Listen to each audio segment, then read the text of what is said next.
CM ಸಿದ್ದರಾಮಯ್ಯನವರ ಕುರ್ಚಿ ಅಲ್ಲಾಡ್ತಾ ಇದೆ.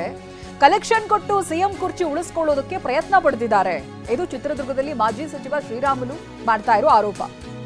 ನವೆಂಬರ್ 15ನೇ ತಾರೀಕು ಸಿದ್ದರಾಮಯ್ಯ ದೆಹಲಿಗೆ ಹೋಗ್ತಾ ಇದ್ದಾರೆ. ಬಿಹಾರ ಚುನಾವಣೆಗೆ ಹಣ ಮುಟ್ಟಿಸಬೇಕಿದೆ. ಸಚಿವರಿಂದ ಈಗಾಗಲೇ 300 ಕೋಟಿ ವಸೂಲಿಯಾಗಿದೆ. ಸಿದ್ದರಾಮಯ್ಯ ಕಾಂಗ್ರೆಸ್ಗೆ ಕಾಮಧೇನು ರೀತಿಯಾಗಿ ನಿಂತಿದ್ದಾರೆ ಅಂತ ಶ್ರೀರಾಮುಲು ಆರೋಪಿಸ್ತಾ ಇದ್ದಾರೆ. ಈ ರಾಜ್ಯದ ಮುಖ್ಯಮಂತ್ರಿಗಳಾದಂಥ ಸನ್ಮಾನ್ಯ ಸಿದ್ದರಾಮಯ್ಯರು ಆಲ್ರೆಡಿ ಅವ್ರ ಕುರ್ಚಿ ಬಹುಶಃ ಅವ್ರ ಕುರ್ಚಿ ಅಲ್ಲಾಡ್ತಾ ಇದೆ. ಅವರು 15ನೇ ತಾರೀಕಿಗೆ ನವೆಂಬರ್ 15ನೇ ತಾರೀಕಿಗೆ ದೆಹಲಿಗೆ ತೆರಳುತ್ತಾ ಇದ್ದಾರೆ. ಆಲ್ರೆಡಿ ಮುಖ್ಯಮಂತ್ರಿಗಳು ಅವರು ಕುರ್ಚಿಯನ್ನು ಉಳಿಸ್ಕೋಬೇಕು ಅನ್ನೋಂಥ ಕಾರಣದಿಂದ ಬಹುಶಃ 15ನೇ ತಾರೀಕಿಗೆ ಏನು ಅದು ಬಂದ ನಂತರ ಏನು ಕ್ರಾಂತಿ ಆಗುತ್ತೋ ನಾವೆಲ್ಲರೂ ಕೂಡ ನೋಡಬೇಕಾಗಿದೆ. ಯಾಕಂದರೆ ಆಲ್ರೆಡಿ ಬಿಹಾರ್ ಚುನಾವಣೆಗಳು ಘೋಷಣೆ ಆಗಿರೋ ಕಾರಣ ಸಾಕಷ್ಟು ಮಂದಿ ಸಚಿವರ ಜೊತೆಲಿ ಕಲೆಕ್ಷನ್ಗಳು ಪ್ರಾರಂಭ ಮಾಡಿಬಿಟ್ಟಿದ್ದಾರೆ.